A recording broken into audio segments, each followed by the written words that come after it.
Papalabas na ng gate sina Elena at Evelyn nang marinig ang sigaw ni Veronica. Napahinto sila sa kanilang paglalakad at hinintay si Veronica na makalapit. Sisi, I forgot to give this. Masayang sabi ni Veronica at ibinigay ang invitation card kay Elena. It's a birthday invitation card. Nakangiti si Veronica ng lihim dahil ang nasa isipan niya ay makukuha niya na rin sa wakas si William. Sabi nga niya, it's just one wine away. One glass of wine with a secret ingredient ay tiyak nang mapapasakan niya na si William. Hindi pwede na hindi niya mabingwit at maaga si William. Siya lang ang may karapatan na mag-asawa ng CEO. Abot hanggang tenga ang kanyang ngiti dahil nakikita niya na ang future with William. Goodbye Elena, and this time sa kangkungan na talaga pupulutin si Elena. Ha, sigaw ni Veronica sa kanyang isipan. Kahit sa isipan ay baliw pa rin ito. The battered Dylan. Napakunot naman ng kilay si Elena nang makita ang abot hanggang tenga ng ngiti ni Veronica. Bigla itong bumait at masama ang kutob ni Elena. Kung ano na naman ang binabalak ni Veronica ay hindi niya alam. Okay, alis na kami, ang tanging nasagot ni Elena at tinanggap ang invitation card. Bye, sisi. Kumaway pa si Veronica, mukhang excited na nga. Hindi alam ni Elena kung pupunta ba siya sa birthday ni Veronica. Wala siyang gana na makipagplastikan sa mga ito. Pero mukhang interesado na pumunta ang mami ni William. Wala pa rin siyang kawala. Si Evelyn ay hindi may pinta ang mukha. Kahit pilitin niyang magpanggap ay hindi niya kaya. Inirapan siya ni Veronica nang makita ang masamang tingin niya. Tiis-tiis muna Veronica, pahihirapan mo rin niyang muli. Humanda ka Evelyn, nang gigigil na sambit ni Veronica habang papasok sa mansion. Napansin naman ito ni Elena. Hindi niya alam kung bakit parang galit ang mama niya kay Veronica. Matagal nang ganyan ang ugali ni Veronica sa kanila pero ngayon lang niya nakita itong galit na galit. Mama, may problema ka ba kay Veronica? Pinapahirapan ka ba niya? Nagtatakang tanong ni Elena. Mabilis naman nag-iba ng mood si Evelyn at ngumiti ito kay Elena. Wala anak, medyo pagod lang ako. Tayo na, pag-aayan ni Evelyn. Hindi niya mapigilan ang magalit dahil sa napakasamang ugali ni Veronica. Kung makaasta ay akala mo Diyos na dapat sambahin. Gayong ito ang hindi tunay na anak. Gusto niyang bawiin ang buhay na ipinag-Kate ni Valeria kay Elena. She deserves all the rights. At sisiguraduhin ni Evelyn na makakamit ni Elena ang nararapat na karapatan na para talaga sa anak. Okay, basta okay lang kayo. Paniguradong tanong ni Elena. Oo, huwag kang mag-alala. Hinawakan ni Evelyn ang kamay ni Elena. At muntik na siyang mapaiyak. Buti na lang at napigilan niya. Isa siyang inutil na ina kung hindi niya babawiin ang karapatan ni Elena. Soon anak, makakamit mo rin ang katarungan at mabibigyan ng hustisya ang pang-aapi nila sayo. Bulong ni Evelyn sa kanyang sarili. Nang makaalis na sina Evelyn at Elena ay mabilis na pumuslit si Dylan sa loob ng mansion. Timing na nagbukas ang gate para lumabas sina Elena at tumakbo si Dylan papasok. Hindi siya makakapayag na matapos ng ganoon na lang ang relasyon nila ni Veronica. Hindi niya na pwedeng balikan si Elena dahil kay William. Dahil wala namang tao kaya dumiretso siya sa kwarto ni Veronica. At saktong bukas naman ito. Pumasok siya nang walang palem. Walang tao. Nasa banyo pala si Veronica at pakanta-kanta pa ito. Sumilip si Dylan sa bahagyang nakabukas na pinto. Nasa bathtub si Veronica at masayang naliligo. Mahirap sa kanya ang pakawalan ito dahil bukod sa maganda Norman si Veronica ay napaka-hot at attractive ng katawan nito. At hanggang ngayon ay nababaliw pa rin siya. Hindi na nakatiis si Dylan at pumasok sa banyo. Nagulat si Veronica at napasigaw. What are you doing in here? Galit na tanong ni Veronica. Nasa loob pa rin siya ng bathtub. Hindi niya alam kung paano nakapasok si Dylan. Pero hindi na siya excited at nagsawa na siya rito. Ang laman ng kanyang pantasya ngayon ay si William. He's been torturing her for several days na. Kaya kailangan niya na itong makuha sa birthday party niya. Let's talk babe, humihingal na sabi ni Dylan. Pero gusto muna niyang kausapin ng maayos si Veronica. At baka maayos pa nila ang kanilang relasyon. Ang hindi niya lang alam na kapag nagsawa na si Veronica ay wala itong binabalikan ni isa man sa mga nakarelasyon niya. Dahil nga spoiled ito sa kanyang ina na si Valeria ay walang takot si Veronica. Nandyan naman ang mommy niya na tagalinis ng kanyang kalat. Get away from here, Dylan. Tapos na tayo at wala nang dapat pang pag-usapan. Seryosong sabi ni Veronica. No, alam kong nabigla ka lang. Don't leave me, Veronica, pakiusap ni Dylan. You're wrong, Dylan. I don't need you anymore. At isa pa, madami ka nang nakuhang antik dito sa mansion. I guess it's enough. Walang ganang sagot ni Veronica. Just go home, Dylan. Dagdag ni Veronica at kinuha ang tuwalya na nasa kanyang gilid. Kasunod niyang kinuha ang kanyang cellphone at nag-text sa kanyang mommy. She needs to dispatch Dylan dahil magiging hadlang ito sa kanyang mga plano. Ito na ang pinakamukulit na tao na kanyang nakarelasyon. Kung alam lang niya kung gaano ito kakulit ay hindi niya ito susulutan mula kay Elena. But you know her, kung ano ang meron si Elena ay kinukuha niya. I will not. You're only mine, Veronica. Sigaw ni Dylan, hindi pwedeng maghiwalay sila ni Veronica. Kailangan pa niya ito. Napatawa na lang ng malakas si Veronica nang makita sa likuran ni Dylan si Fredo at ang mga tauhan nito. Mabilis umaksyon ang kanyang mommy. Masayang sigaw ni Veronica sa kanyang isipan. In your dreams, Dylan. Goodbye. And enjoy. Masayang sagot ni Veronica. Kung kinalimutan mo na lang sana ako, Dylan. Masaya pa siguro ang buhay mo ngayon. Pero masyado kang makulit, kaya tumahimik ka muna sandali. Nakasmirk na sabi ni Veronica. Tsaka lang napansin ni Dylan na may mga tao pala sa kanyang likuran. Veronica. Hindi na ituloy ni Dylan ang kanyang sasabihin nang sakalin siya ni Fredo at kaladkarin palabas ng mansion. Mabilis siyang isinakay ng mga ito sa kotse at dinala sa tahimik na lugar. Yung walang tao na makakarinig kahit maglupusay pa siya sa kakasigaw. Boss, okay na rito, sabi ng driver ni Fredo. Itinulak ni Fredo si Dylan palabas ng kotse. Maawa kayo. Pakiusap ni Dylan na wala ng boses dahil sa ginawang pagsakal ni Fredo sa kanya.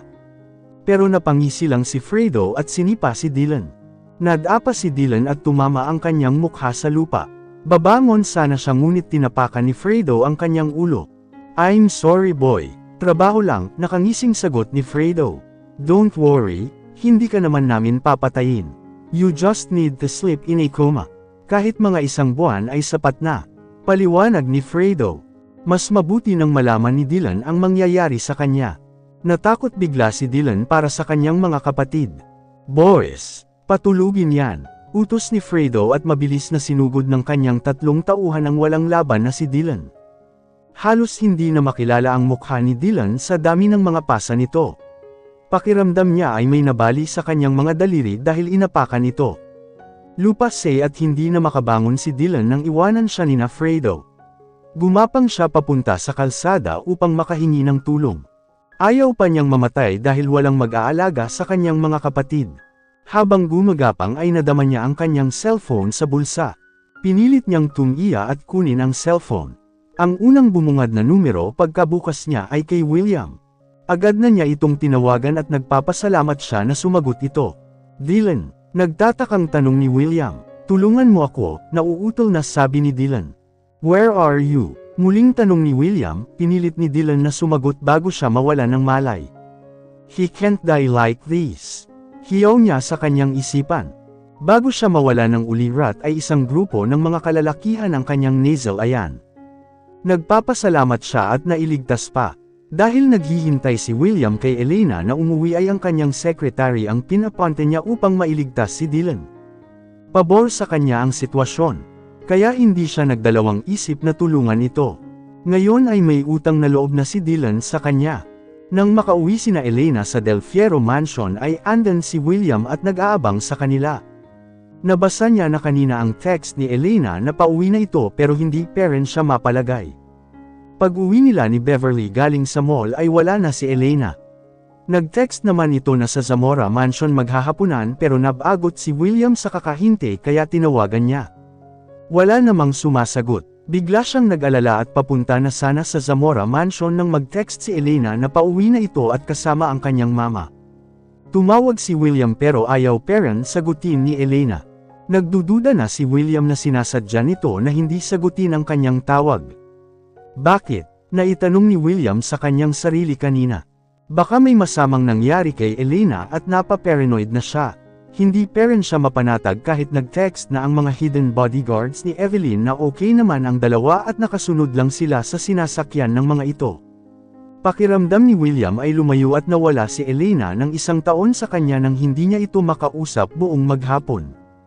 There's a feeling of emptiness deep within na hindi niya maintindihan at ganun na lang siya makapagpanik. Tama naman siya ng hula. Dahil walang natanggap na reply mula sa kanya si Elena ay nalungkot ito at nakasilent ang phone. Kahit pa ang dami niyang missed calls ay malungkot pa rin si Elena. Ayaw muna niyang makausap si William. Nang makababa na sila ng sasakyan ay mabilis na tumakbo si William papunta kay Elena at niyakap ito ng mahigpit. Nabigla naman si Elena ngunit hinayaan lang niya si William. Kinilig naman si Evelyn para sa anak. Nakikita niya na mahal ni William ang anak. Panatag na ang kanyang kalooban na ito ang napangasawa ni Elena. Masaya siya para sa anak at hindi ito natulad sa kanyang kapalaran. Napabuntong hininga na lang ng malalim si Evelyn. Napakadami niyang mali na desisyon na ginawa sa kanyang buhay. Nagpapasalamat na lang siya na iba ang kapalaran ni Elena. Teka, hindi ako makahinga. May nangyari ba? Nagtatakang tanong ni Elena at bahagyang bumitaw sa pagkakayakap ni William. Oo, bakit hindi ka sumasagot sa mga tawag ko? Nakakunot noong tanong ni William. Natigilan naman si Elena. Akala niya ay kung ano na. Napatingin siya sa kanyang mama dahil walang siyang maisagot. Nabisi kami kanina sa pagluluto, William. Si Evelyn na ang sumagot. Oh, I'm sorry at hindi ko kayo napansin, Miss Evelyn. Wala sa sariling sabi ni William. Tawagin mo akong mama, nakangiting sabi ni Evelyn. Halika na sa loob, mama. Abot hanggang tenga ang ngiti ni William. Masaya siya dahil approved siya sa mama ni Elena. Ang matamis na lang na oo ni Elena ang kanyang hinihintay at pakakasalan niya ito sa lahat ng simbahan. Napailing na lang si Elena at tila nawala ang sama ng loob sa ginawang pagyakap ni William sa kanya. Pero nagtatampo pa rin siya. Si Beverly ay nasa di kalayuan lang at nagmamasid. Nagpupuyos ang kanyang kalooban sa hindi pagpansin sa kanya ni William. Dahil nag-aalala si William para kay Elena ay ayaw nitong maistorbo at gustong mapag-isa. Hindi natupad ang kanyang plano na cooking with Kuya. Nanggigigil na ngayon si Beverly at napatingin sa lighter na hawak niya. Ito ang gagamitin niya sana para sa uling pero hindi natuloy ang grilled pork niya dahil tuliro at ayaw magpa-istorbo ni William kanina. Kahit sa mall ay wala itong bukang bibig kundi si Elena. At naririndi na ang tenga ni Beverly. Puro na lang Elena. Sinadya niyang pasuan ng lighter ang kanyang daliri at nasunog ito imbes na mapahiyaw siya sa sobrang sakit ay napangiti pa ito. Mabilis niyang itinapon sa gilid ang lighter at tumakbo papunta sa papasok na sina William at Elena. Kuya, it hurts. Sigaw ni Beverly habang nasa malayo pa lang. Napakunot ng kilay si Elena. Halata naman sa boses ni Beverly na nagpapanggap lang ito. Ewan kung bakit hindi man lang ito nahalata ni Liam. Naiinis na tanong ni Elena sa kanyang isipan. What happened? May pag-aalala sa boses ni William at tuluyan itong bumitaw sa pagkakayakap kay Elena. Tumalikod at humarap kay Beverly. Pakiramdam ni Elena ay hindi naman big deal ang napaso dahil lang napa. At bumalik ang kanyang inis kay William. Si Evelyn ay tahimik lang sa kanilang likuran. Ayaw niyang makialam pero hindi niya gusto ang inaasal ni Beverly. Lantaran ito kung makipaglandian. At 2 tao lang ang naaalala niya na ganito ang galawan. Sina Valeria at Veronica. Matutulad ba si Elena sa kanya? Malungkot na tanong ni Evelyn sa kanyang sarili. No, lumaban ka Elena. Sigaw ni Evelyn sa kanyang isipan. Napaso ako kuya. Nagluluto kami ni Manang ng shrimp soup para kay Ate Elena. Huhuho. Sagot nito na halata na manghilaw ang pag-iyak. You must be careful. Malaki ka na Beverly. Dapat maingat ka na sa pagkilos. Pinagalitan ni William si Beverly na parang bata. Malaki na raw pero parang bata naman kung ituring. Sigaw ni Elena sa kanyang isipan. Bigla niyang naalala ang sinabi ng kanyang mama kanina. Ikaw ang asawa. Tama, siya ang asawa at hindi niya nahahayaan pa si Beverly na makipag-flirt kay William. Sorry kuya, it hurts. Marteng sagot ni Beverly at niyakap si William. Napabuntong hininga si Elena. Hindi niya na kaya ang nakakapuwing na tanawin. Ayaw niya nang magpabuli. She is the wife and she wants her husband. Now, let's go at the kitchen. Lagyan natin ng gamot. Hinawakan ni William ang kamay ni Beverly at napangiti ito. Pero agad din napawi ang kanyang ngiti nang kunin ni Elena ang kamay ni William at nabitawan ang kamay niya sa ere. Liam, may importante akong sasabihin sa'yo. Malambing na sabi ni Elena. Hayaan mo na si Mama na gumamot sa napasong daliri ni Beverly. Expert na si Mama dyan. Masayang sabi ni Elena na nakangiti. Kitang-kita niya ang pag-asim ng mukha ni Beverly, at wala na siyang pakialam. Kada rating pa lang ni Beverly ay gusto niya nang lamunin ang lahat ng oras ni William. Okay, Beverly, si Mama na ang bahala sa'yo, sabi ni William. Ma, pakigamot si Beverly. Thanks, bilang ni William kay Evelyn. Walang problema, alertong sagot ni Evelyn. Halika rito iha at lagyan natin ng gamot kaagad para hindi sumakit ng gusto at baka mamaga pa. Hinila na ni Evelyn papalayo si Beverly sa mag-asawa. Napangiti siya ng lihim ng masaksihan ang ginawa ni Elena. Marunong nang lumaban ang anak niya. Wait, hirit ni Beverly. Pero hindi siya binigyan ng pagkakataon ni Evelyn na bumitaw. Hawak at hila-peren niya si Beverly papunta sa kusina na hindi naman niya alam kung saan. Bahala na, basta may layo niya lang si Beverly. Habang papasok sa loob ng mansion ay nakasalubong nila si Madam Glamorosa. Beverly, who is she? Nagtatakang tanong nito. I don't know, Mom. Galit na sagot ni Beverly na pilit peren na nagpupumiglas sa pagkakahawak ni Evelyn. Sa hula ni Evelyn ay mami ito ni William ayon sa pagkakasabi ni Elena sa kanya. Malayo pa lang ay kumikinang na si Madam Glamorosa na bumagay sa pangalan niya. Pero hindi niya hahayaan na makatakas sa kanya si Beverly. Hello, good evening, Lam Ella Ina's mom. Napa-Ingles pa tuloy si Evelyn. Oh, hi. Nabigla si Madam Glamorosa at ito lang ang nasabi niya. Pero agad din naman siyang nahimasmasan. Bolay, welcome to our home. Masayang sigaw ni Madam Glamorosa at lumapit kay Evelyn upang yakapin at bigyan ng beso. Walang nagawa si Evelyn kundi bitiwan si Beverly. Thank you, masayang sagot ni Evelyn. Samantalang si Beverly ay mabilis na iniwan ang dalawa. Gusto niyang hanapin si Liam at ito ang maglagay ng gamot sa napaso niyang daliri. Naabutan niya ang dalawa na nag-uusap sa sala. What is it? Curious na tanong ni William. Gusto niyang malaman kung ano ito at hinila pa talaga siya ni Elena na silang dalawa lang. Gumana ka isip, sigaw ni Elena sa kanyang isipan. Hindi niya pwedeng isagot na nagseselos siya at naiinis sa mga ikan-ikilos ni Beverly. Ito wait, mabilis na kinuha ni Elena ang birthday invitation card ni Veronica at ibinigay kay William. Pupunta ba tayo dyan? Seryosong tanong ni Elena. Kung siya lang ang tatanungin ay ayaw niya.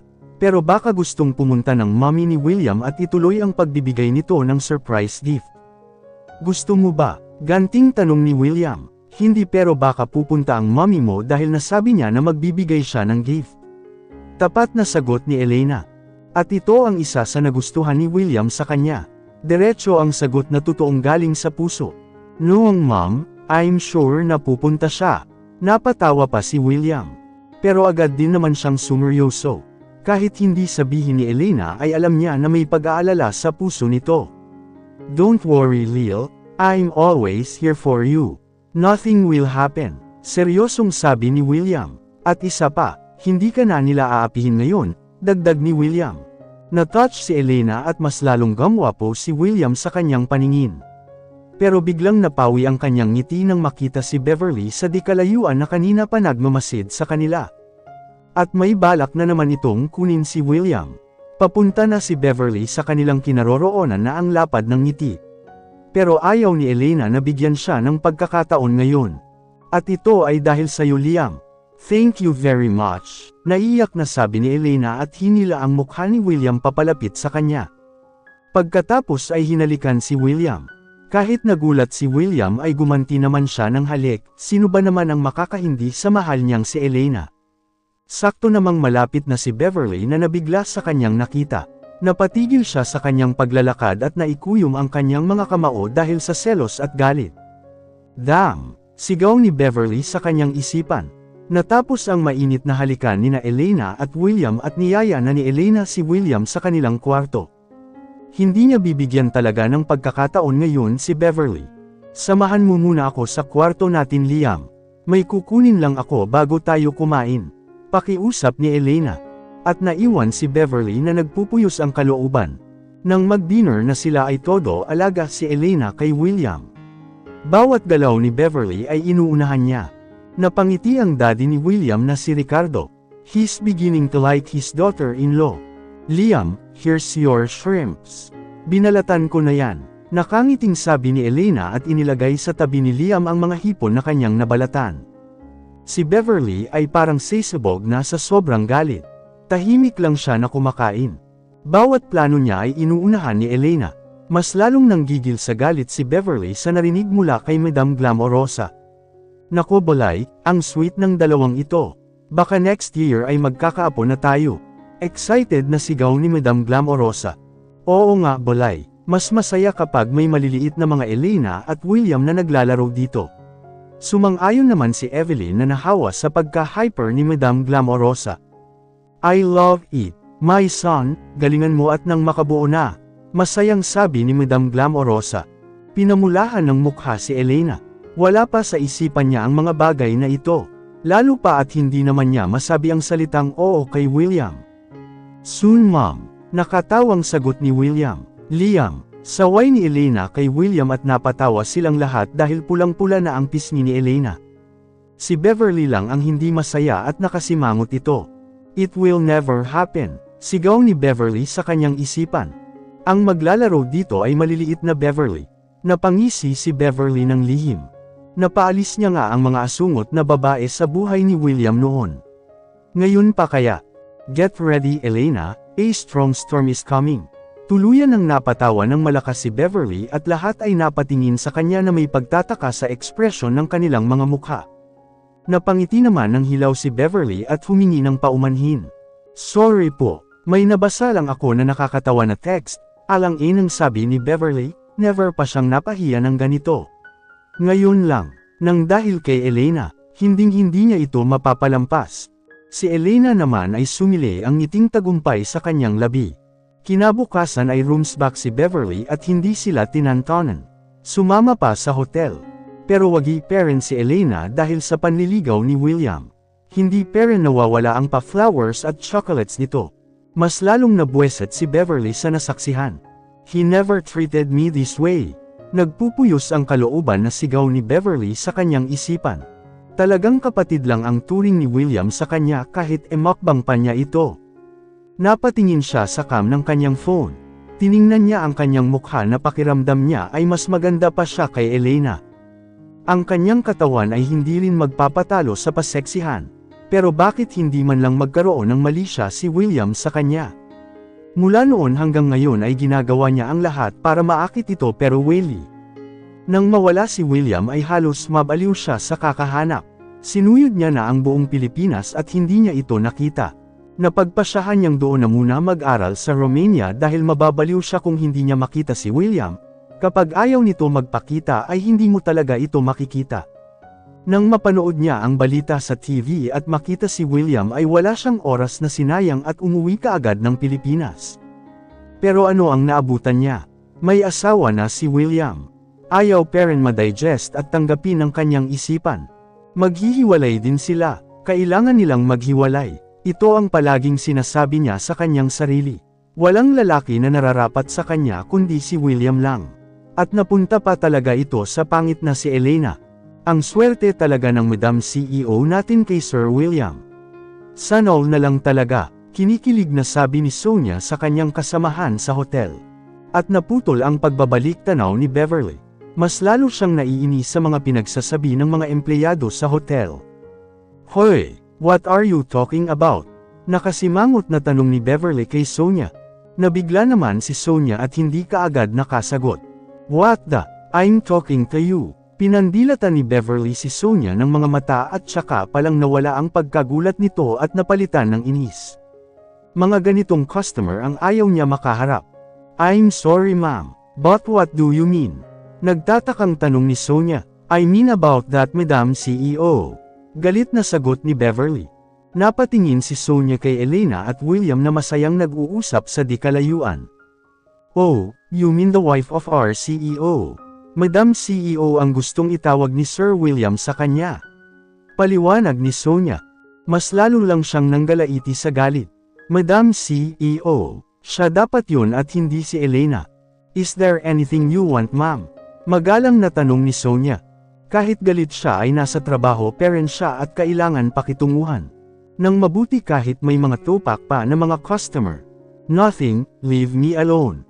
Galit na sagot ni Beverly habang nakatingin kina William at Elena na masaya pa ring nag-uusap. Kailan kaya niya mararanasan ang ganyang ngiti ni William? Tanong niya sa kanyang sarili. Mabilis naman na umalis sina Sonia at iniwan si Beverly. Muntik na silang mabangga nang nakasalubong nila si Veronica. You should be careful. Can't you see that I'm holding a wine, huh? Lasing na si Veronica at galing na naman ito sa bar. Birthday ng isa sa mga social era niyang mga kaibigan. Pero mga newly found friend niya ang mga ito. Itsapuera na yung mga kaibigan na ban sa hotel. Baka malasin pa siya ng dahil lang sa mga ito. And that's her life. Walang pakialam kung sino ang kaibiganin as long as they click. Walang pakialam kung sino ang susunod na boyfriend as long as hindi pa siya nagsasawa. Pero ngayon ay iba. Iba ang pakiramdam ni Veronica para kay William dahil ito lang ang lalaking binabalik-balikan niya upang makita at masilayan lang ang ngiti nito.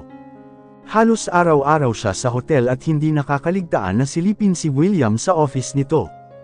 Kahit pa naandyan si Elena na laging panira ng araw niya ay okay lang basta makita niya lang si William ay ayos na. Soon, mapapasa akin ka rin, William. Masayang sigaw ni Veronica sa kanyang isipan at uminom ng wine na kanyang hawak. Nawala ang kanyang ngiti nang makita sina Sonia na andyan parent sa kanyang harapan. Fair na, huwag ka nang sumagot dyan. Mas malala pa yan doon sa isang may tupak kanina. Bulong ni Sonia sa kanyang kasamahan at kumari pa na sila ng takbo. Mga walang galang, galit na sigaw ni Veronica. At muling tinungga ang baso ng wine. Lumapad ang kanyang pagkakangiti nang makita si William. Pero agad din naman napasimangot nang makitang binigyan ng snacks ni William si Elena. At ang sweet lang ng dalawa. Nakakapuwing sa mata. Buweset ka talaga, Elena. Bulong ni Veronica. Nang mapalingon siya sa kanyang gilid ay nakita niya si Beverly na masamang nakatingin kina William at Elena. Naningkit ang mga mata ni Veronica habang pinagmamasdan si Beverly. A snake always recognize its kind. At masasabi ni Veronica na kaysa niya ng ugali ang isang ito. At mukhang may pagnanasa rin kay William. She will not allow it. Sino ba itong stalker na bruha? Talagang inagawan siya ng papel na dapat siya lang ang nakatingin at nagmamasid sa dalawa sa mga oras na ito. Sa palagay niya ay isa lang ito sa mga babaeng tagahanga ni William at dito pa talaga sa kanyang pwesto naglungga. Hey you, keeper, get out of here, galit na sigaw ni Veronica. Dahil lasing na siya ay medyo pasuray-suray na siya kung maglakad. Pero ang isipan niya ay buhay na buhay. Hindi siya narinig ni Beverly dahil busy at magulo rin ang isipan nito. Lumapit si Veronica at kinalabot si Beverly sa balikat. I said, what are you doing in here? Tanong ni Veronica in a lasing way. Tsaka lang siya napansin ni Beverly. At galit na galit ito sa kanyang pang-iistorbo. A drunk. Nakataas kilay na tanong ni Beverly. Get away from here. Pagtataboy ni Beverly kay Veronica. Napatawa si Veronica ng malakas. Pinaalis niya nga ito tapos siya ang papaalisin. What's funny? Naiinis na tanong ni Beverly. May napadpad pa talaga na lasing dito sa office. Galit na sigaw niya sa kanyang isipan. You, I told you to get out. Keeper, at ako pa talaga ang papaalisin mo. Nanlalaki pa ang mga mata ni Veronica at ilong na nagtanong. Guards, itapon niyo nga ang mga walang kwentang guest dito sa hotel. Sigaw ni Beverly na naghahanap ang mga mata. At wala siyang nakita ni isang guards. Mga inutil, galit na sigaw ni Beverly. Dapat sa inyong mga guards ay tinatanggal sa trabaho. Kung kailan kailangan ay wala naman. Patuloy na pagtatalak ni Beverly. Hoy inutil na peeper, ikaw ang dapat na ipatapon dahil mamboboso ka. Umalis ka na rito bago pa magdilim ang mga mata ko. Pagbabanta ni Veronica. Tumayo naman ang lahat ng balahibo sa katawan ni Beverly nang marinig na tinawag siya ni Veronica na mamboboso. Pati B** Pownell niya ay tumayo dahil sa sobrang galit. What did you call me? Umuusok ang ilong na tanong ni Beverly. Dahil lasing na si Veronica ay natawa siya sa galit na mukha ni Beverly. At mas gusto pa niyang inisin ito bago ipatapon sa labas ng hotel. Inutil na Piper, or do you like mamboboso? Nakatawang tanong ni Veronica, at tumawa pa ito ng malakas. Nagulat naman si Sonia nang pagbalik niya ay magkaaway na ang dalawa. Alam niyang gulo lang ang dala ni Veronica dahil palagi na lang itong may kaaway sa hotel. Mabilis siyang tumakbo papunta sa office upang magsumbong kina William at Elena. Hindi na nakatiis si Beverly at sumabog na siya sa galit. Isang napakalakas na sampal ang damapo sa pisngi ni Veronica. Tila nag-slow motion ito sa paglanding sa pisngi ni Veronica. At pak, halos mawala ng ulirat si Veronica dahil sa lakas ng impact. Ang bigat ng kamay ni Beverly na parang bakal. Namaga kaagad ang pisngi ni Beverly. You deserve it. Umalis ka na before I smash your whole face. Nanginginig pa rin sa galit si Beverly. Kung kanina ay lasing si Veronica, ngayon ay gising na siya. At wala ni sino man ang nagkalakas ng loob na saktan siya. Hinding-hindi niya palalampasan ito. How dare you? Malakas na sigaw ni Veronica na dumagundong sa buong hotel. Sa lakas ng boses niya ay parang lumindol. Nakapagsumbong na si Sonia kina Elena at palabas na ang mga ito ng office. I dare, nakangising sagot ni Beverly. Walang hiyakal, sinugod ni Veronica si Beverly at binigyan ito ng kalmo na damiin at nagkasugat ang mukha ni Beverly. Ouch! I will kill you. Gumanti si Beverly at sinambunutan ang buhok ni Veronica.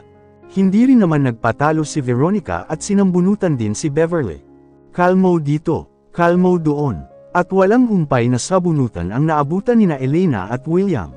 Beverly, Veronica, sabay pang napasigaw ang dalawa. OMG! Nakisigaw na rin si Sonia nang makita ang mga dagwang mukha ni na Veronica at Beverly na puno pa ng kalmo. Where's the guards? Call them, Sonia, sigaw ni Elena. Mabilis naman tumakbo si Sonia at naghanap ng mga guards na aawat sa dalawa.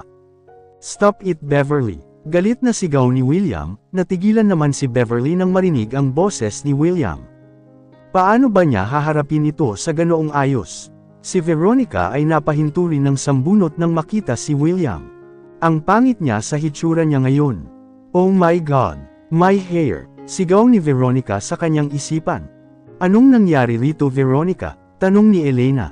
Kahit gulo-gulo ang buhok at duguan ang mukha ay napilitang humarap si Veronica upang sagutin si Elena. Sisi, you should give justice to me. Tumakbo ito palapit kay Elena at umiyak sa kanyang balikat. Humarap si Beverly at tumakbo papunta kay William. Kuya, help me. Put her in jail. She hurts me. Umiyak din si Beverly sa balikat ni William. At hindi nagustuhan ni Elena ang kanyang nakikita. Pero hindi muna niya ito bibigyan ng pansin dahil kailangan pa niyang lutisin ang gulong ginawa ni Veronica. Sabay naman na napatingin sa isa't isa sina Veronica at Beverly. Sisi, si Beverly. Kuya, si Veronica. The two of you. Come to my office. Seryoso pa rin ang mukha ni William at binitiwan si Beverly. Mabilis itong naglakad papunta sa kanilang office ni Elena. Ngayon lang din nakita ni Elena na galit si William. Sinundan niya ito habang sina Veronica at Beverly naman ay sumunod din sa kanilang likuran. Pakiramdam nilang dalawa ay bibitayin sila.